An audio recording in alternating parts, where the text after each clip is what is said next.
Okay, we're recording. Hello and welcome to another episode of the Debrief. So today we're joined by Asha Carmody, and Asha's a forensic biologist and criminologist who specialises in breaking down cold cases and missing person investigations. So Asha, I know your work looks closely at crime scenes, autopsy findings, and sort of where things might have gone wrong. Why don't you kick us off a bit with kind of a bit about your background and how you got into this area? Yeah, no worries. So I started off in biomedical science actually and absolutely hated it. I loved the science component, but aside from that, it was a bit boring. And I always really kind of loved forensics, but it is something that I knew was really hard to get into, kind of unless you wanted to work for like the police, which I didn't really want to do. But I decided to study. I did an undergraduate in biomedical science, and then I moved into forensic biology, majoring in toxicology, and criminology, majoring in crime science. And I just bloody loved it. It was awesome. And then from there, I just kind of picked up every internship and volunteer opportunity that I could. And then that ended up seeing me working remotely in Germany from Perth, which was awesome. I went from just like a student member to team leader of the cold case unit in Germany, where we would just pick up cold cases or unidentified victims, just the really hard cases that have kind of been set aside that needed new eyes, particularly applying new science and things like that to them.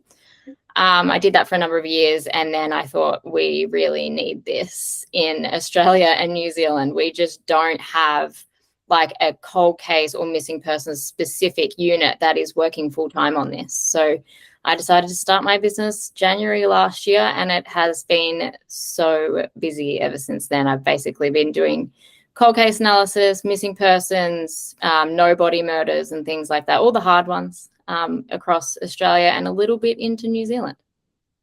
Wow, okay. Thanks for coming on, Asha. Really appreciated. And we're going to dive into like your background more and your thoughts on our cases. But I'll just point out to start with that you're also a fellow podcaster, and you've got your podcast, Exhuming the Truth, and I had a listen to it, and it's brilliant. And why don't you explain just briefly about your podcast and what you're doing there? Yeah, thank you. Thanks for listening to it. Basically, we have a lot of families who, well, in Australia, I don't know if you know, but there's 2,600 plus missing persons right now across the country, which is a lot. And I like to say to people, if we even half that number, which is around 1,300, into being a suspicious circumstance, that's around 1,300 at least people cruising around the country, eating dinner next to you who have quite potentially been involved in serious crime. And I don't know about anyone else, but that makes me very uncomfortable, particularly as a mum. And the podcast is to highlight, every single missing person that we get as equally as important as the next, because I think a lot of the time one case might get more attention than the next just because of the type of person that we're covering. And I think in terms of community safety, that's where my podcast came into it, because I want everyone to know that every case is equally as important, and we like to try and highlight every case that we can to try and work in crime prevention and keep everybody a bit safer and awareness, I guess, around more missing persons cases. Yeah, cool. So yeah, I mean, it's each episode is like a different case, or you'll just dive into a new one. Yeah, so make sure you check that out. It's definitely worth having a listen. Now, I feel like this could be one of those conversations that we could ask you a billion questions. We have a few specific things to do with these particular cases and the conviction with Derek Sam at the time. And some cases we work on, you have access to a lot of case files and police files, and this isn't one of those ones, where we're sort of trying to figure things out along the way. And there was some interesting evidence in this case to do with a car and some blood that was in a car. And remember, we're going back to the late 90s at this point too, so I guess DNA was in its infancy at this time, and testing. There was a car that was the Derek Sam's car. It became sort of a key to the case. And they basically luminol tested the car, and the words the detective had were, it lit up like a Christmas tree. And I think, but I guess what I want to talk about a little bit is like the limitations of something like luminol testing when it comes to blood and false positives and all that kind of stuff, because they were never able to prove that it was Jessica's blood that was in the car, but they sort of led it as evidence that, well, it could be, kind of thing. What are your thoughts and what experiences on, luminol testing and that kind of thing, and the difficulties around that? Yeah, luminol's a tricky one, like particularly since we're going back into a pretty historical case, they would call it now, even though some of us, were alive at that time. But luminol is tricky because we use it to ID the possibility of blood being there, but we also, I think the CSI effect has got hold of a lot of people with this, because they watch these shows and like, yes, luminol, there's blood. But the thing is, for a start, it only lights up for about 30 seconds. So if you haven't got correct documentation in that first 30 seconds by way of photos, videos, whatever, you've lost, Wow. that contact. So that's a main one. It's very quick. The next one is luminol reacts with other agents. It reacts with bleach. It reacts with certain types of paint. Like there's a couple of things that it does react positively with the same way it would with blood, so the same intensity.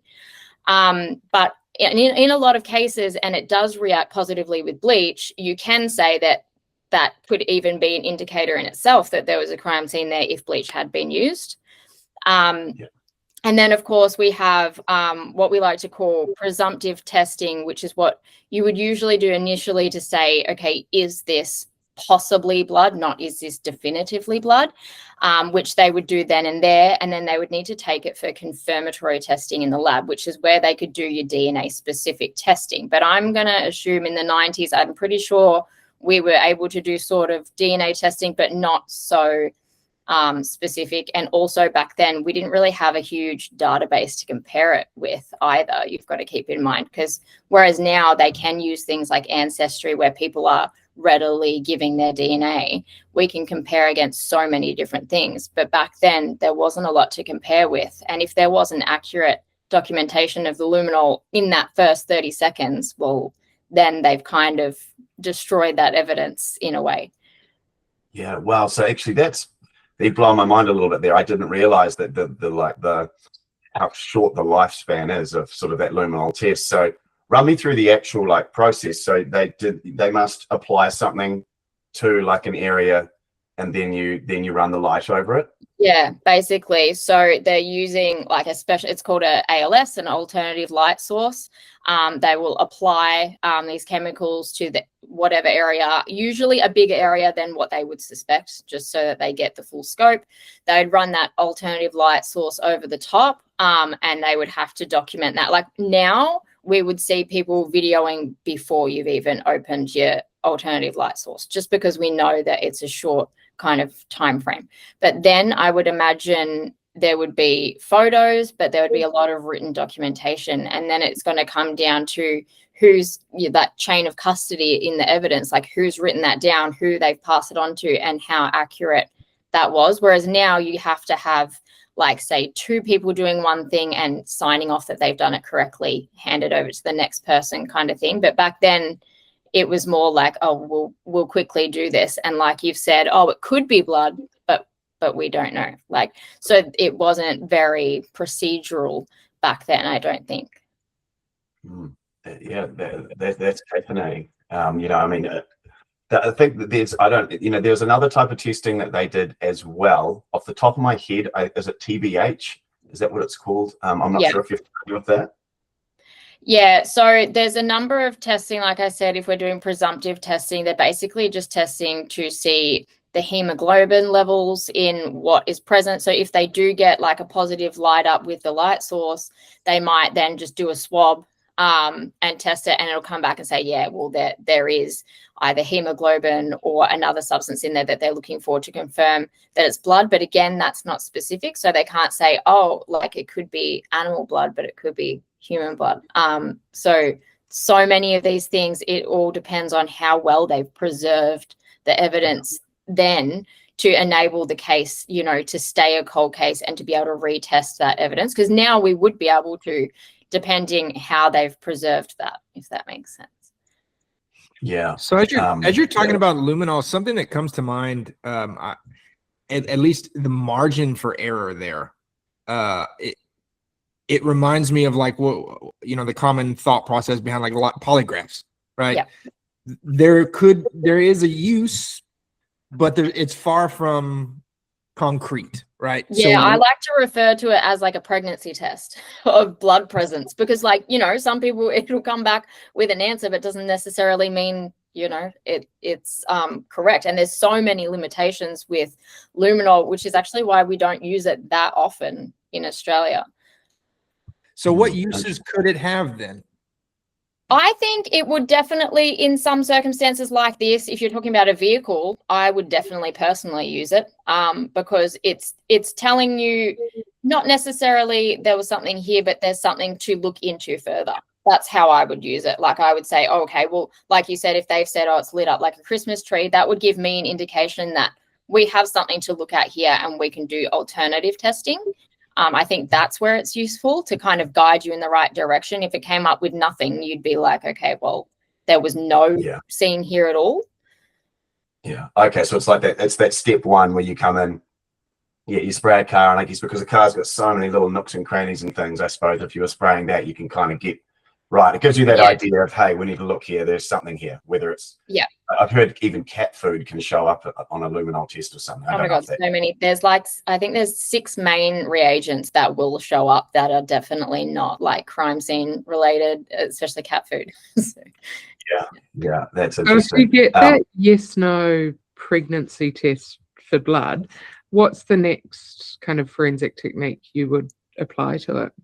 Yeah, so when they take it back for confirmatory testing to say this is blood, that is literally all it is in the lab. It's saying, well, this has all of the components present for blood. And then from there, they would do a DNA extraction, which is when they'd be able to separate, is this animal blood or is this human blood? So would I be right in assuming, do they keep kind of stockpiles of animal blood to... Yeah, you have to have a control. So like if you're working cool. in the labs that I've worked in, it's always been you're getting like samples from the local vet and you're comparing against that, or you're comparing, you know, like you always have to have a control to make sure you're sort of doing the right thing, and it'll come up with kind of like a tree, like a DNA tree in a way. Yeah. Similar to, I guess, 23andMe or Yes, Ancestry.com. Yeah. So can we delve into that area a bit? Because I know, like, one of my ultimate fears is, you know, uploading something to Ancestry.com, spitting into a tube, and finding out that someone way back when had done some kind of heinous crime. So how does that work? Because obviously it wasn't around when Jess, when this case happened, but now the application seems so general. Yeah, well, they've got, like, the newer processes now are known as FIG, which is basically a genetic tree that you might have like learned about in maybe high school biology, where you're like, oh, that's, you know, you do your family tree and that makes sense. But what we can do now is something called a stable isotope analysis, and we can do that on a person, and that can literally tell you what countries they've been in, what countries they've eaten in, where they were born. Like, it is very specific. And then you've got databases like 23andMe, who kind of came out being like getting into a bit of trouble by holding on to DNA. They can compare, basically, when somebody's giving them their DNA to be tested, they're consenting to say, hey, you can hold on to this, use it to compare against all of your, because a lot of the international law enforcements do use those databases. They have access to them to compare against. They can say, oh, well, you know, that's the second cousin of this person. For example, the Idaho 4 students who were killed by Brian Koberger, they actually got his DNA, they matched to his dad. So that doesn't always directly go to the person, but it will go like, oh, I've got an 80% match with this person's dad. And then they can test further and have like a warrant for testing further. But it can go anywhere. Like, if they're holding onto your DNA, they can be like, oh, well, your brother's girlfriend's cat, whatever, showed up on here, and we can connect them that way. Like, it's crazy what they can do. How does it, Yeah. for you, with the skills that you have now, trying to put yourself into the mind space of a detective or working on a case back in the 90s, when you don't have this DNA analysis available, I guess like highlight like, the difference between something like this now as opposed to, like 30 years ago, the leaps that have.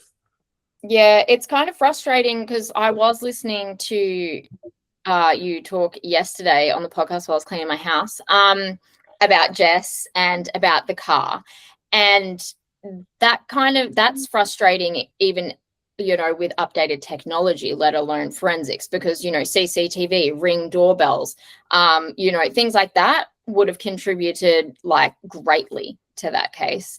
And then when you think of applying forensics, well, I don't know if you guys have heard of the Claremont serial killer, but that guy was like convicted by using one fiber in his vehicle, like one fiber. And that was like it.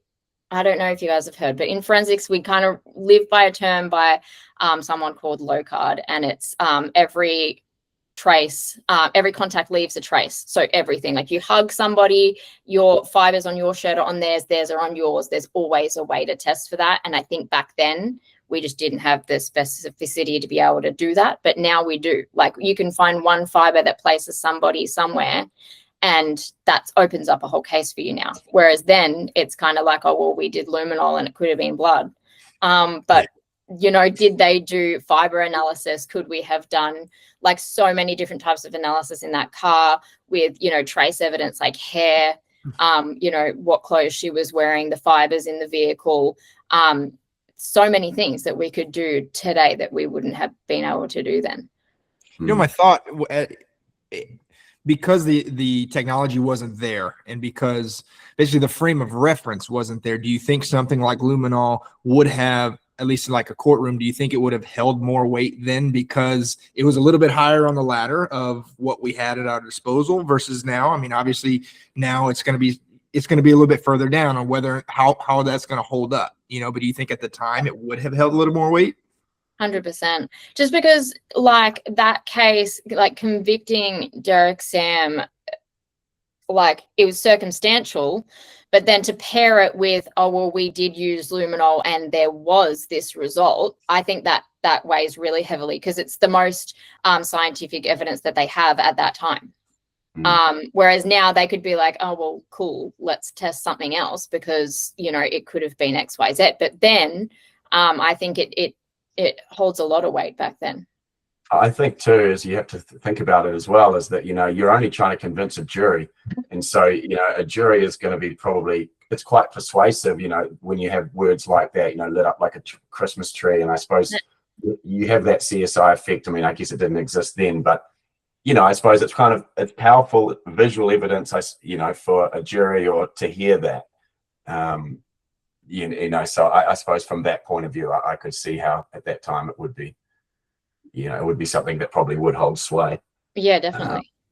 Yeah. I mean, what do you, I was going to have a question before, but I mean, what are your thoughts on, like the ethical side of DNA and everyone's DNA going into these databases? And, do you think that police and everything, they should have access to everyone's DNA and, the way these things operate, or what? It's one of those things. Like, like as a forensic scientist, I'm like, hell yeah, like we could benefit from this. But then as like a human, I'm like, I don't want you to have my DNA or my kid. Do you know what I mean? So I'm on the fence about it because when you work so hard, and like you guys would get this, you're working so hard on a case that's unsolved, and you're like, if only we had this, it would get you there. But at the end of the day, like, what is too much in regards to like personal privacy? Like, I don't really want you to look at, and I don't even want to know who I'm related to. Do you know what I mean? So I don't want everyone to be able to compare everything on there. So it's just one of those things. But I do think maybe if there was like a threshold where like if somebody had like a criminal record or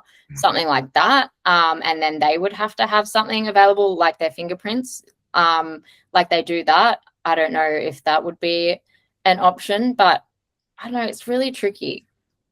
I think too, the thing is that we only, so I mean, I've done that ancestry thing, you send away your saliva or whatever, but you're kind of thinking, we don't know what 30 years that the value of that DNA might be, and that's the thing, is you're thinking, okay, what might happen in 30 years? How might this be used in some way that we can't even consider right now? But I mean, I'm for it. I think at the end of the day, it needs to be managed, but I don't really see a problem at this point. You can imagine how powerful, and you see how powerful it is, in order, tracking people down, especially through, the family connections. Yeah. Yeah, 100%. Because a lot of the time we get, like, in forensics, another thing that's so frustrating is getting results and getting DNA results and not having anyone to compare them to. Like, you have all this evidence and you're like, well, we don't know who this belongs to. So at the end of the day, it would solve a lot of historical crimes. Yeah, definitely. So just looking back at that, at the historical crime things, and taking it from the other end almost, a stack of bones shows up and somewhere remote.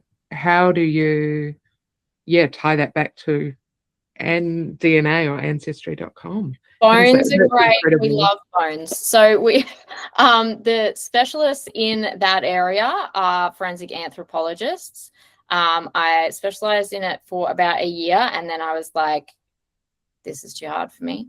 But we have a lot of specialists in it. They're amazing. And the DNA that you can extract from bones that have been sitting there for years is fantastic, especially teeth. Teeth are like the number one. If we have like a forensic odontologist who's got hold of teeth, we can compare those against so many things like dental records, health records.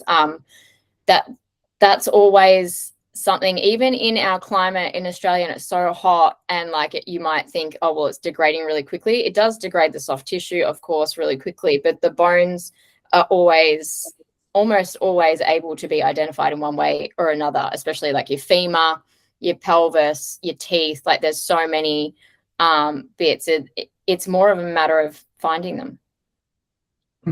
Yeah, and I mean, speaking of finding them, I mean, do you have much experience in, like in Australia, in that landscape, out in the bush, how long, human remains are going to stay, fairly intact, with animal predation, and then also, the bones just breaking down, or whether, what's the sort of time frame that you think in that kind of environment that you're likely to actually find a human remains, say if someone's, thrown under some leaves or something like that, or a shallow grave? Yeah, it definitely depends on what state we're in and, what the temperatures are for if it's over summer. I did, pick up a new case at the time in October 24 in Queensland. So it was coming into the hotter period. He's still currently missing. But as we were kind of planning and coordinating searches, I would have to update on, hey, this is what we're looking for now, kind of month by month.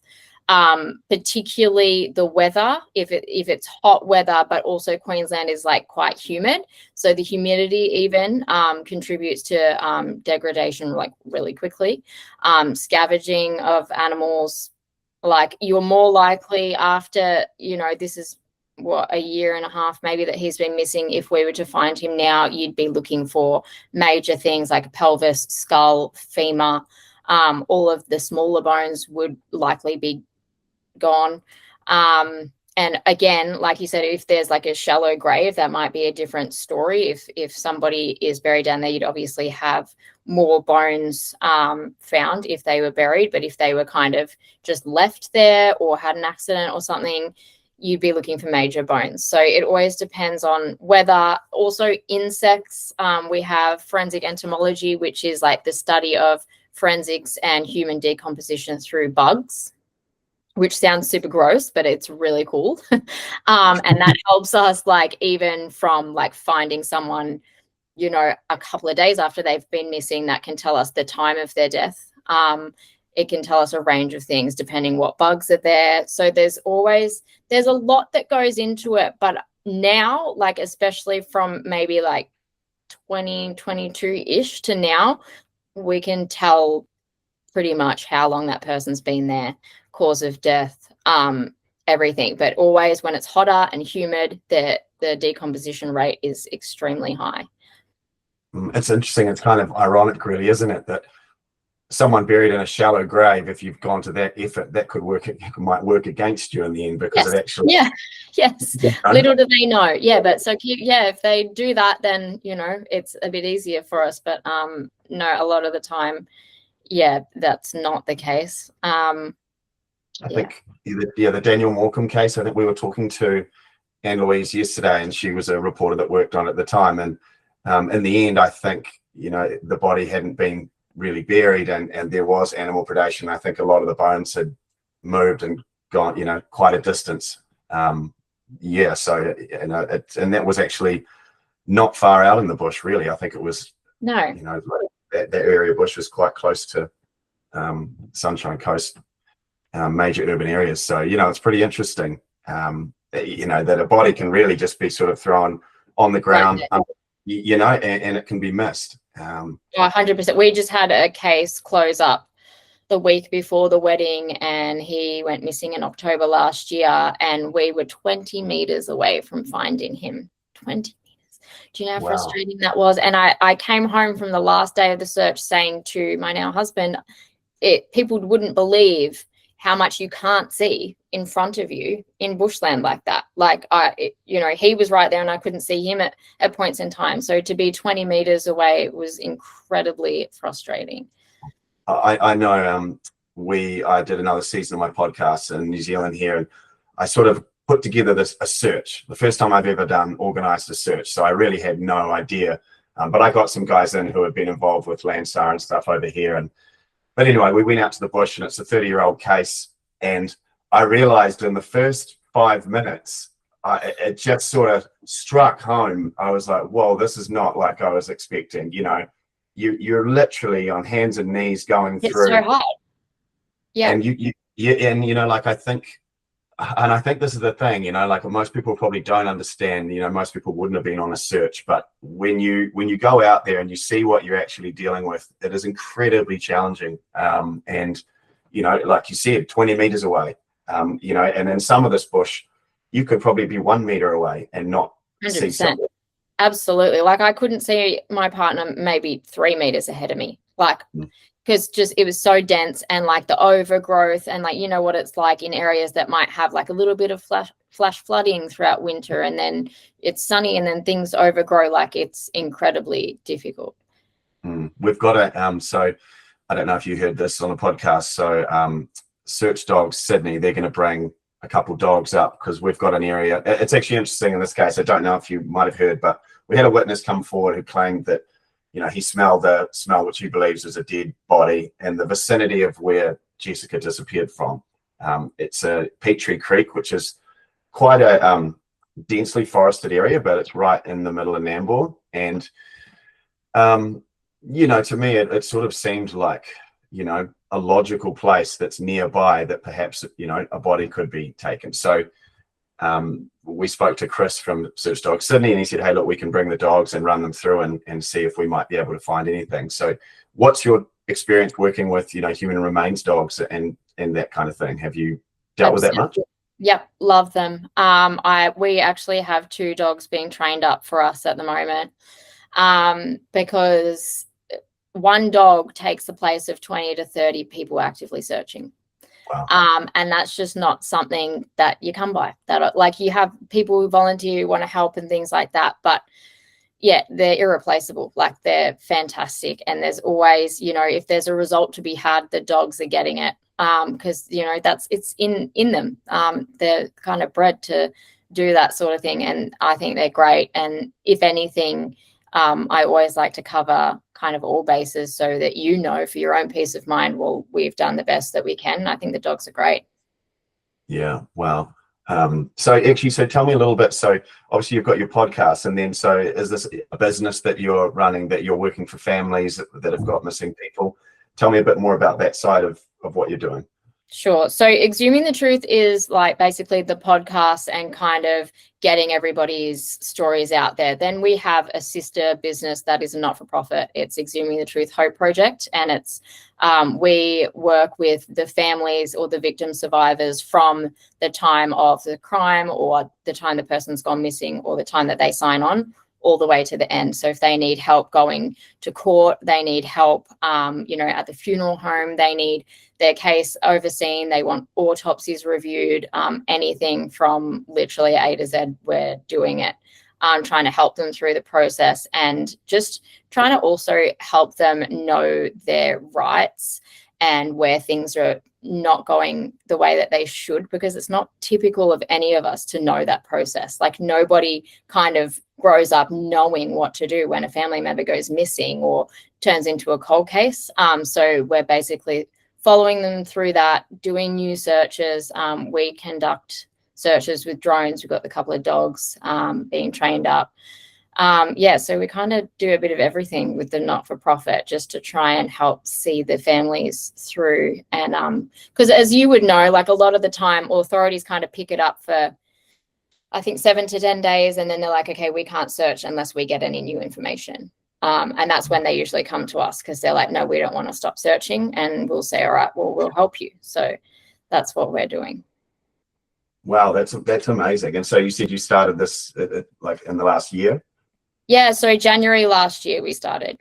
Wow, that's awesome. And I know sometimes with me it can be hard, because a lot of people too, like they might approach me because they've tried everything else. They've gone to the police, it hasn't worked. And do you sort of fall into that category a little bit too? People are coming to you because they're really just desperate at that stage. And 100%. Yeah, that's usually when, and like, there's been a couple of times where I have been in touch with like the officer in charge of the case at the time when it was initiated, because I think you probably would get the same thing as kind of being like a middleman as such. People feel more comfortable to talk to you than authorities. So if there's something I can follow up lead wise, I will do it. But if I can't, I will pass it on to the police. And they really appreciate that, because they know that a lot of people don't come to them for different reasons. And then they're able to take on, the legal side of things that I can't do. But if there's something that we can do, we'll do it. We'll exhaust all options. Like, we've got a couple of people here, there, and everywhere that are always willing to help, which is great. And which is what I loved about when I was listening to your podcast. I was like, yeah, you're out there doing it for the purpose of doing it. And that's what we love, because like, that's what we're doing. And we're out here just trying to help. And I think that we have that in common. Yeah, definitely. I think, when I first started my podcast, it was, I never intended it to be this years later, like this kind of, big thing. But I just wanted to go out and try and solve a case, a particular case. And I think, with what you're doing and obviously what we're doing here now, it's, you're trying to achieve a job. We're not just telling a story and making a podcast. Like, we're here for a reason. It just turns out that a lot of people like to support that and come along on that ride. And you're dead right. Like, I often end up as that middleman, between police and, and the general public. And in some ways, because normally with most cases, this case is a little bit different. Although I do have some connections with detectives here, but, I'll have a number of a detective and I almost act as a bit of a filter of information. So it's, I'm not calling them up every day, but if something comes through that I think, hey, this is actually genuinely something really important, it's probably beyond my resources, that's when I'll pass that on and say, hey, look, this has come through. And I tell you, when I do that, 99% of the time they'll follow it up. And I think it's great for them to have those, those middle people like what we're doing, I suppose. So you're sort of and that's like another reason why I started it, because in Germany, like, they have that. The place I was working was that was the purpose of that, is because they can acknowledge that their authorities don't have the time to be a 9 to 5, 5 to 6 day a week looking for missing persons and cold cases. And that's half the struggle with us. Like, we just don't have the resources. And I think that's a lot of the time why people would come to us as like middle people, because we're making it, we're making the time to be available to do that. It's so hard, isn't it? There's a case near me, and a young guy went missing, Jordan. And the police, it's the same old story. Like, he'd gone for a walk in the bush, disappeared. The police searched for maybe 4 or 5 days, I think, through the bush, maybe a week at most, and then they sort of put their hands up and said, sort of, that's it. And the family kind of got hold of me, and it's just so hard. There's just missing people, unless it escalates to a homicide or something like that, or an inquiry like that. The resources are just so limited in terms of what can be thrown at it. And like you said before, unless they get in that point, they're like, they need something to pretty much fall in their lap, someone to come forward and provide something that says, hey, no, this has been a homicide and we need to look into it more. But what you're doing is amazing. I think I don't know if there's anyone in New Zealand doing something like that, but there should be. And I think you're obviously very intelligent and you're educated in the right field, so it gives you that credibility as well. I think which would go a long way, and I'm sure with police and other authorities as well.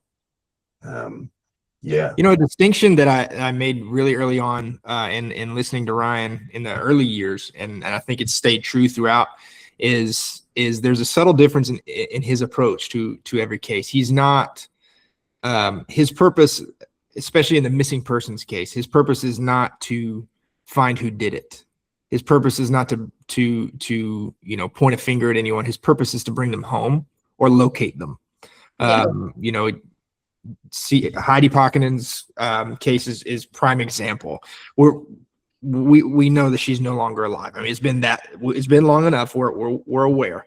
But it was his approach, and his purpose was to, okay, but they haven't found her though. So that is what we're trying to do. And in doing that subtle difference between finding the missing person versus finding who did it, actually what I've seemed to observe in his investigations is people do open up a little bit differently, right? Mm-hmm. Because he's not trying to pin anything on anybody. Right. If that happens in the process, that happens in the process, and that just kind of organically happened. But because of that approach, I feel like he's been able to make some progress where others have not. So in that regard, do you feel like that's the best approach? What do you feel like is kind of like that best springboard? If you start in this vein, with this mindset, that we feel like is the most productive way to go. What are your thoughts on that?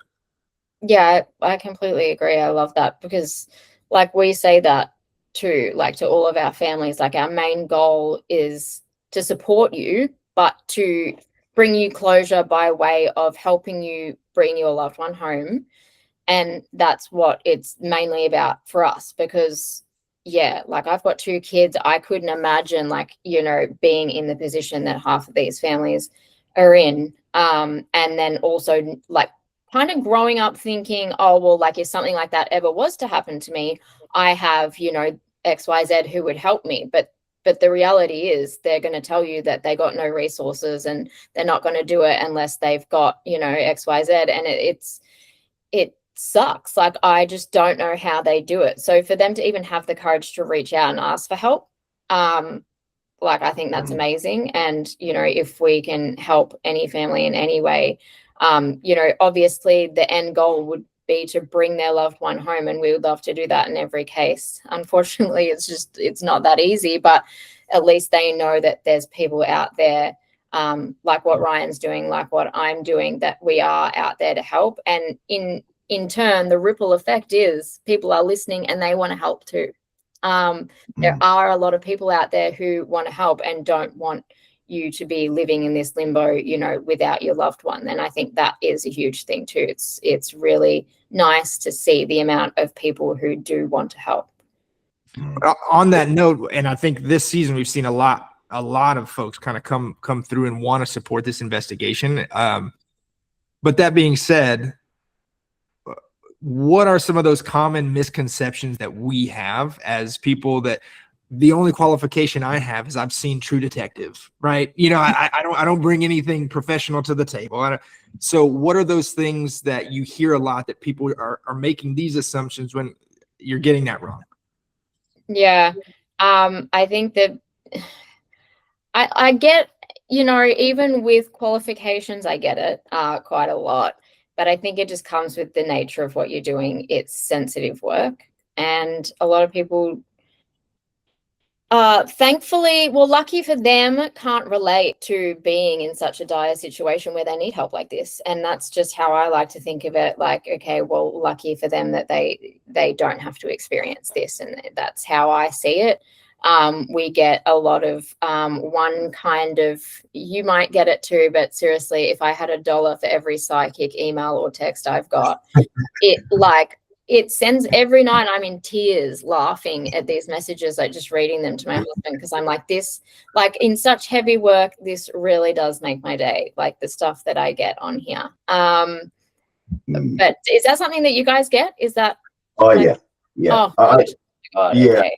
I think, I used to get it more. I still occasionally, but I think that probably the front that I put forward probably screams to some of these people, like, don't bother contacting Ryan. I did a podcast about it. I did a whole episode. I'm like, if you're a psychic, please just stay over there and I'll stay here and let's not talk, because like I think I even end up saying it like, go and find everyone for me then and get back to me when they're found. And my partner's like, Asha, like, you're gonna cop it for this. I'm like, I don't even care. Like, I just can't deal with it any longer. Like, I had and it comes to a point where like the families are watching what you're writing on the internet here about their loved ones. Like, are you insane? Like, some of them will say, I heard from this person in the spirit realm and he'll be home Saturday. Like, imagine being his mum and your kid's missing and you've got someone saying that. Like, they're unreal.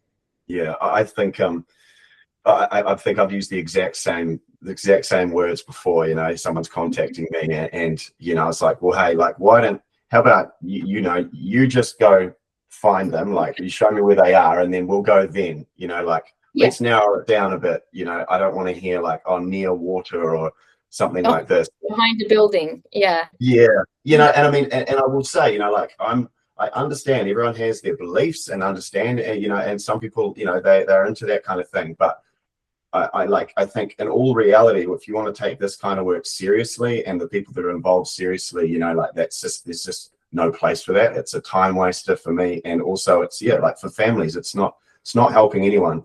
But unfortunately, like, you imagine you've lost a family member in some way. Like, you're desperate, right? And you're going to listen to anything. And of course, you're probably going to be open to almost anything at that stage. And that's where some of these people, obviously come in and then can throw things off in complete different directions. And I know it's hard for police because you also don't know if someone coming forward with some kind of psychic information has perhaps obtained this some other way. And it is actually something that's relevant. And I mean, so for the police, like, unless it's clearly just not relevant, they probably do have to pursue some of these things just in case, in case. And I always say, when we're out doing missing person searches, for example, the gentleman that was found 20 meters away from where we were, I think we found about 12 abandoned vehicles in that search, and he and his vehicle were missing. And I did an episode telling people how important it is to report not finding anything. And it's a bit like that with the police. Like, you found a car, but it's not the car you're looking for, but you need to report that car because that could be linked to another case, another mental health crisis, any of these things, stolen vehicle, reporting on. I'll sit down and film if I've done a search and I've found absolutely nothing. I'll tell you where I found nothing and the parameters of which I did that, so that we can knock that off. And that in itself is helpful because it is, squaring that section off. We've done that. And the importance of, things that you might not think are relevant, they are actually very relevant. So I think the police get a lot of that too. They get a lot of things that are not information, but they need that to be able to confirm something else. Yeah. And you hear it all the time, right? Like, in this kind of work, is that people come forward with something and they'll always say to me first, they're like, oh, I don't think what I have to say is, I don't think it's very important. It's not, it's not important. And then as soon as they say the first few words, I'm like, that's fucking important. Like, that is important.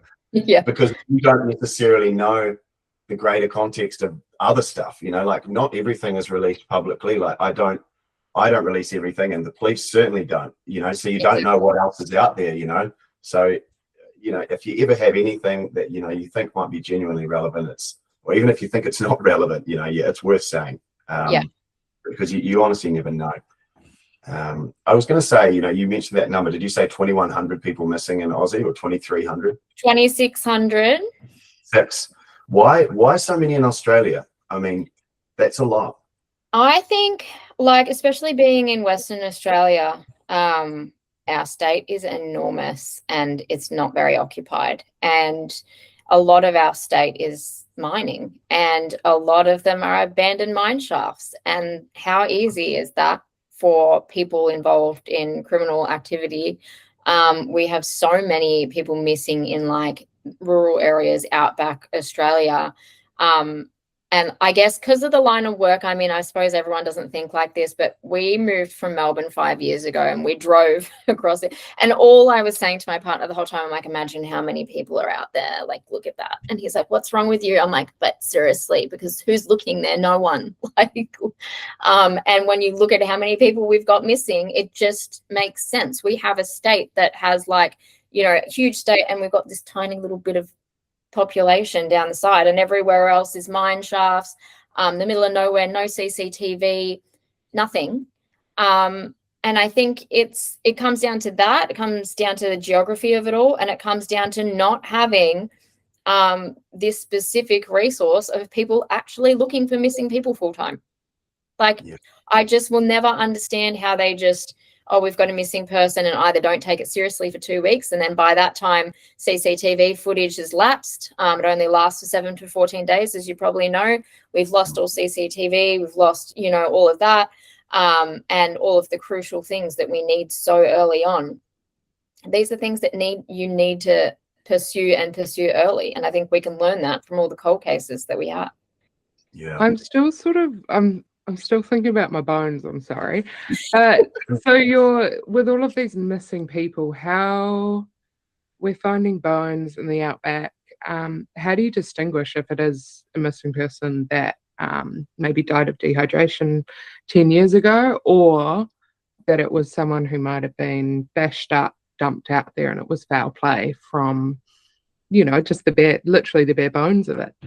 Yeah, so I guess it would depend what they have, you know, in their inventory. If they had a skull and a femur or what have you, they would obviously initially test for DNA and see if they can place that on anyone. If we have missing persons, generally they will have requested DNA from family members, so that if they did find remains, they were able to match it against, you know, relatives and be able to say, okay, well, this is this person. So I guess the first issue would be identifying that person. But once they have done that, again, it depends what they're working with, like with the bones, because as I said, like your skull, your femur and things like that, they degrade, but they don't necessarily shatter, you know what I mean? Because they're quite dense. You would still be able to tell, you know, it would still go to a forensic pathologist. They would still do an autopsy of a sense. But it would be more on a micro level, and they would be looking at the bone density and things like that, any injuries to those bones and anything obvious. There obviously are some cases where they're like, okay, this is like too far gone. We don't know what happened to this person, or we don't know who this person is. But a lot of the time, like forensic pathologists in Australia, we've got a thing, I don't know if you've heard, which has just come in from Europe, and it's amazing, and it's called vertopsy. So we don't actually need to touch any of the remains. We can just do it virtually, and it will be able to go kind of like on a radiation level, so it can go through all the layers of the bone. It can sort of do everything like that, which can also show us if there was a prior injury or anything without actually destroying the bone itself.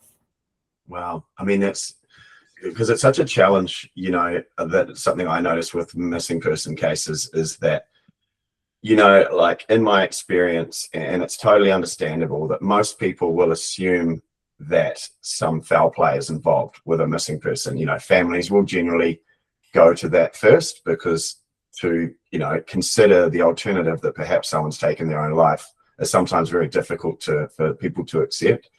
You know, and I mean, and that's the thing, is once you get to the point where you're only dealing with bones, and then if there's no clear sign of what's happened, you know, you do end up in that, you know, you end up in that ground where you just don't know. You're not sure what's happened. Like, is this a homicide, or is it something else, or is it an accident? You know, did someone hurt themselves? I think you would run into this too, but it's something that I see often enough as you get approached by a family, and we had one, Bella, a while ago, where, you know, someone sort of came to us and sort of had a look, and my initial thought was that I thought, okay, this probably looks like, you know, someone's taken their life in this situation. But I think the family couldn't quite realize that. And, you know, and then they're sort of targeting different people, and, you know, it was kind of going down these sort of rabbit holes. But yeah, it's have you had to deal with that particular issue? Because I suppose in Australia, like, that would be, you know, that would be a real consideration. You know, someone does decide to take their own life and they go out into the bush, and that's what happens. You know, do you deal with many of these cases over there, and what's that like for you, you know, dealing with families when that possibility is on the table? Yeah, there's a lot like that. We get a lot of families more often in that scenario coming after they've had a funeral or whatever for their loved one, and they say, well, I actually think this was staged.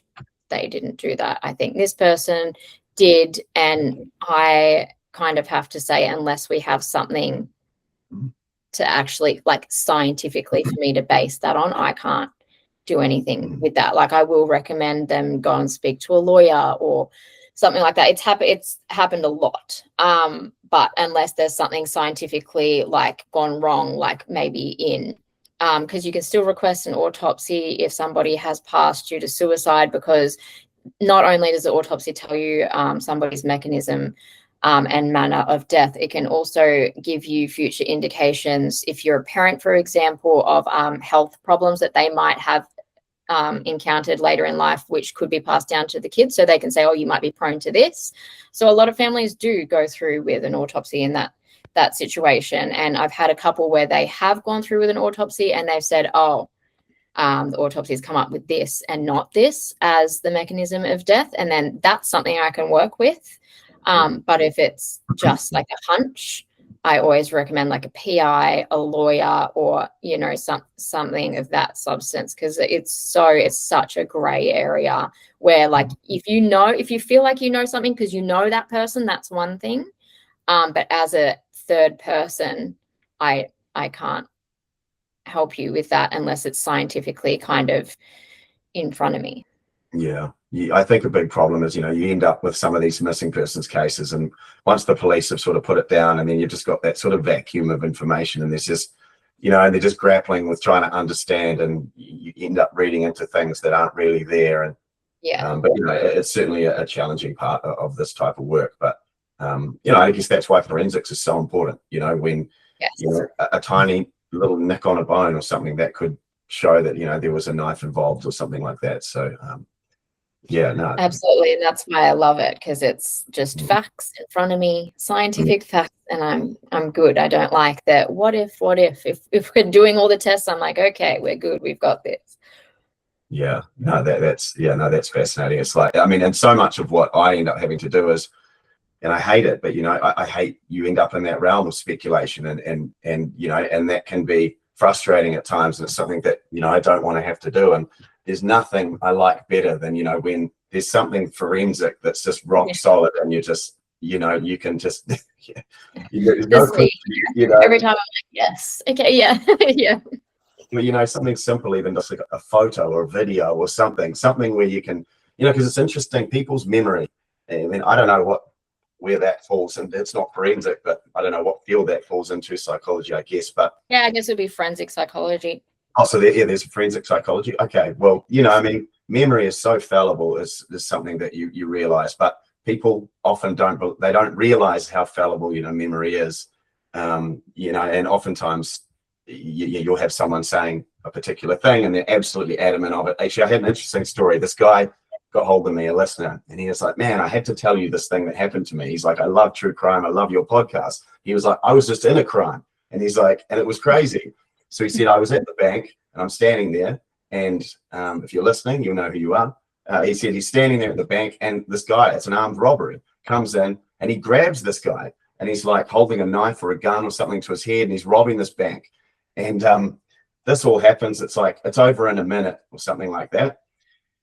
Guy takes off, you know, because everyone had to lie on the floor and blah, blah, blah. So it all happens. Then afterwards, he said the cops are there, they're interviewing him outside, and he was like, whoa, this is crazy kind of thing. The cops are like, okay, what did the guy look like that you saw? Like, we just need to get an ID. And he's like, yeah, for sure, man. I saw like a real clear view of him. He was wearing a green sweater. He was like dark skinned, like about this tall, so on and so forth. And they're like, okay, that's fantastic. We'll get, we'll get this on the radios and so on. And he finds out like 2 days later, they come back and they got the CCTV from the bank footage. And the guy looked nothing like what he had said, like literally nothing. Different colored shirt, different colored skin. Like it was a guy is about all he got right. And this listener, like he's like, look, man, I'd call myself a fairly intelligent guy. I've got a good job. I'm not a drugger or anything. I'm a normal person. And he's like, he was blown away by the fact that best of us. Yeah, he was interviewed literally right after the event, not weeks later. Yeah, this is why they have issues in, witness recounts. They say like do it straight away, but even when they do it straight away, things like that happen. And I think some people are prone to like blocking things out when they're traumatic as well. So like how heavily can you rely on? Yeah, I know. I wake up in the morning and I'm like, did I dream this or did this happen? So I'd suck in that situation. Yeah, I always think that too. I mean, some people, they believe they can recall something accurately 30 years later. And I'm like, man, I'm lucky if I can recall some details, a week later. Yesterday. Yeah, like when people are like, how was your weekend? Don't know. Yeah. It happens to everyone, right? You're watching TV and then the ads come on and then I sit there and what am I watching? And then I can't remember what the show is on. Yes. That's why I'm always amazed when they say, like this person was last seen wearing this. I'm like, if that was me, like I would not know what they were wearing at all. Yeah. And I think the problem as well is that we fall into a problem with this stuff is where if someone is so confident of something that they believe they remember, that kind of goes out as an ID or a detail. But, we don't actually know if it's right. We don't know but it can become such an important thing. A whole case can hinge on one tiny thing. And it obviously happens again and again, especially in circumstantial cases. And in some of the cases we're talking about with Derek Salmon, his potential connection to Anne Glassop and so on. I mean, it's an individual, him making a comment to someone weeks prior that they've heard that's then sort of being brought back in as evidence that he'd said, that he, had gone on a date with a teacher or that he wanted to, sleep with some teacher or something. And, just these little comments. And I just always think, man, like how accurate is that stuff? Yeah. Even when I think, were you saying, was it his daughter who said that she saw, and she was little, and like my 7-year-old like talks out of his ass a lot of the time. So if he told me that he saw his dad, I would be like, no, you didn't. Because everything he says is a joke and he walks off laughing. So like even little things like that, like, do I believe that he did pick her up? Yes, I do. But at the same time, you've got a little 5-year-old or something saying, oh yeah, I saw dad. And you're taking that as like Bible, and next minute, how much weight can you put on that? But until he did say, I drove her in my car. But if we were just relying on the little girl, that's rough.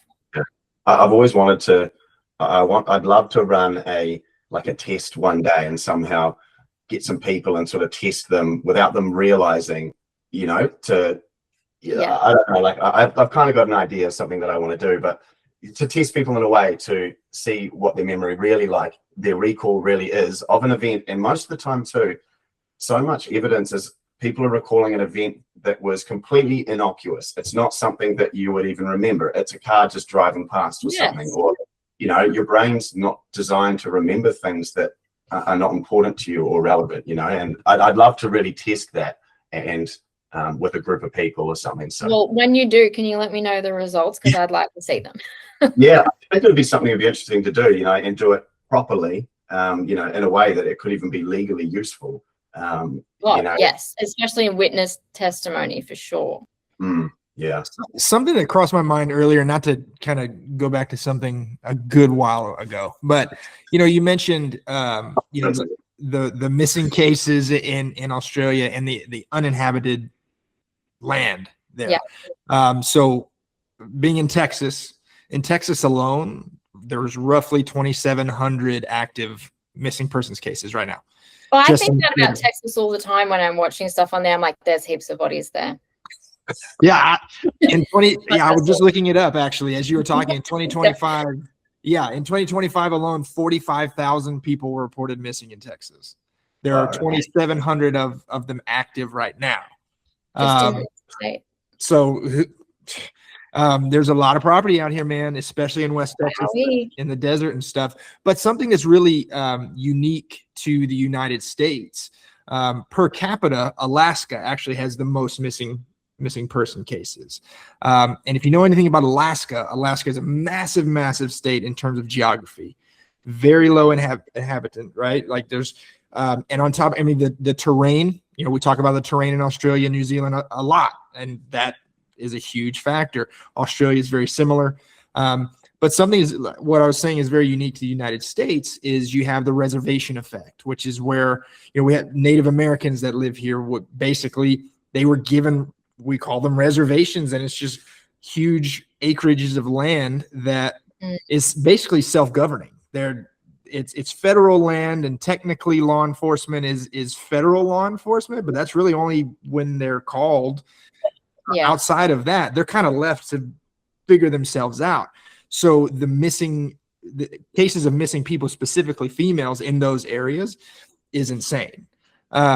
Because it's just kind of the Wild West, man. You go in there, that's the abyss. There's really no local law enforcement that has any jurisdiction there. So, they can't really cross that line. So is there anything that is relatable to that at all in Australia? And I know Australia and New Zealand has, an indigenous population as well. Is there anything similar to that?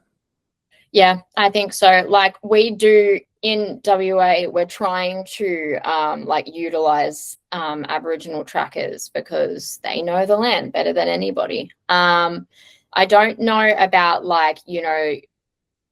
them having a certain area of land and having kind of jurisdiction over that. I'm not 100% familiar with that, but we have a lot of Indigenous people in WA, a lot. And they know all of those areas where people are going missing. They know it like the back of their hand. So that's where that would be super, super useful. But I'm not too sure about how much land or what, but this state is insane. We're the most isolated city in the world, and it feels like it because it's just desert everywhere. But to have that many missing people in one state there is insane. Yeah, I think a lot of it just comes down to the sheer population. But also, like we were talking about, Texas is bigger than many countries in the world, So, and a lot of that, especially the more west you go, it's a lot of desert. There's really no way to live there, So you drive out there and dump a body, drive back. Nobody's going to find that. No, and when I started, I said to my husband that I was going to start doing what I was doing overseas here, and I was going to do it. And he, it's funny now, we all have a laugh, but he said, "Are there enough missing people for you to have a continuous job?" And I was like, "I think you'll find that there is." And then now every day I'm like, there's more people every day. There's a new person, and how often are they being solved? Then it's very rare to have a cold case just be solved. So I don't think any of us are going to be out of a job in that sense. I had a visualization before of you everywhere driving in the car with Asha. I'm sure you look out the window, you're like, there's people there. 100%. That's all I think all the time. We go camping and I'm like, do you want to walk in the bush an extra 100 meters just in case? Come on. And my kids are like, what is wrong with you? Oh, that is so good. And how do you tell your kids what you do? How do you sort of explain that to them? Oh yeah, I'm super open with them. Or they're both boys, they're 7 and 11. We just got married on Friday the 13th, just to add to the morbidity. But we picked that date specifically because I was like, oh, we have to pick something really morbid for this date. But the kids know, they're funny. They will watch, I I let them watch anything that's like a reenactment of something, and they're so funny. Like my 7-year-old would be like, it was the husband, like watching it. And I'm like, yeah, but my 11-year-old is really into science. So will always ask, like, how would you test this and how would you test that? I'm like, yeah, I got one of them. One of them's going to turn into a forensic scientist. The little one, yeah, he just, he's watching it for the fun of it. But they both know what, and they're kind of also, my older son is helping me create a crime prevention program for primary schools as well. Wow. So yeah, he loves that. They're both into it. They're going to end up weird like me. I mean, just on that note, I was just going to say, for anyone that might be listening, like as a field, forensic science to get into, I mean, is this something that you encourage people that, have interest in that area to do? Like, obviously go to university. I mean, what kind of aptitude do people have to have, or kids, to get into this kind of work?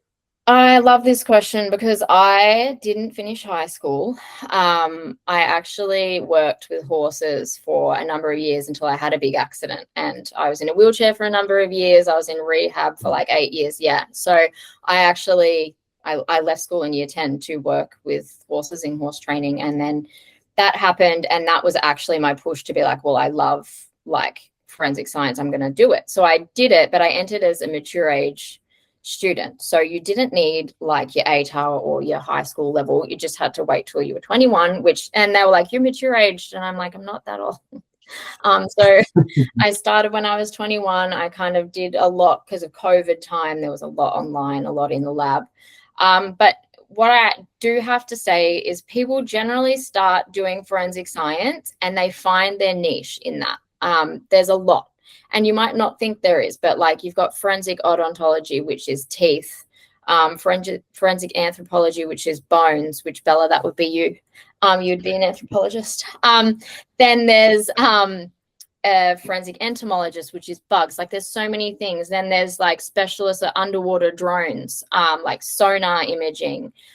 There's so many things. So I loved toxicology.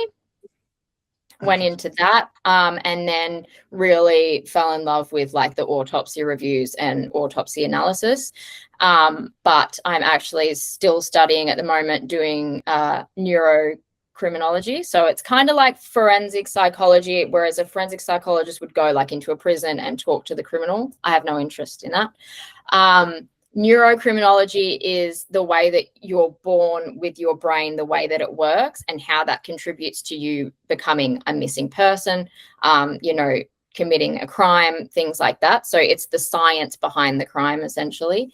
So there's so many areas, but I do encourage people to at least do something science-based, because when you learn about life and whatever direction you're going, science is so reliable. And even if you think, oh, I've read this and it's not reliable, you can go test it yourself and improve it. And I love that. Like you can be like, well, I did this and it turned out better.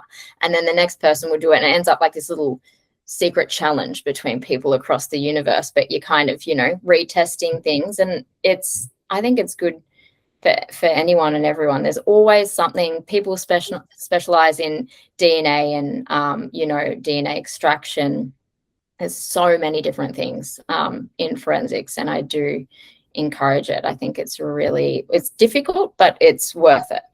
Yeah, I imagine that it's one of those jobs that's so interesting. Every case is different. Everything you're doing, I imagine, it's like my job. You get up and you feel like you're actually doing something of value as well, which I think is so important in your work. Yep. That's another reason why I was like, oh, I can't just work in the lab. A lot of people go into forensics and they're happy to work in the lab and just do the tests. I am not happy to do the test and not know where that went and who got found. And, I need to see it from beginning to end. And that's why I was like, well, I'm going to do all of it. And my partner's like, is that a thing? And I was like, well, it is now, because I'm doing all of it, because I can't just let it go. I want to know. I recommend it to anyone who has an interest in science. Yeah, brilliant. And with that, I'll say thank you so much for coming on. It's been an absolute pleasure. And hopefully not the last time. Just when you mentioned then toxicology, it made me think about season 4 of my podcast. about Alana Cecil, and it was one to do with a heroin overdose girl in Melbourne, and there was going to be a new season of that coming out. Spoiler alert! It involves a couple guys and a suspicious heroin overdose sort of thing. So, and there was toxicology involved with that. I actually met I met a forensic toxicologist at the University of Melbourne there, which was actually really interesting. But anyway, digressing. Thanks so much, Asha. Thanks for having me, guys. It was nice to chat with all of you. Yeah, brilliant. Okay, guys. See you next time.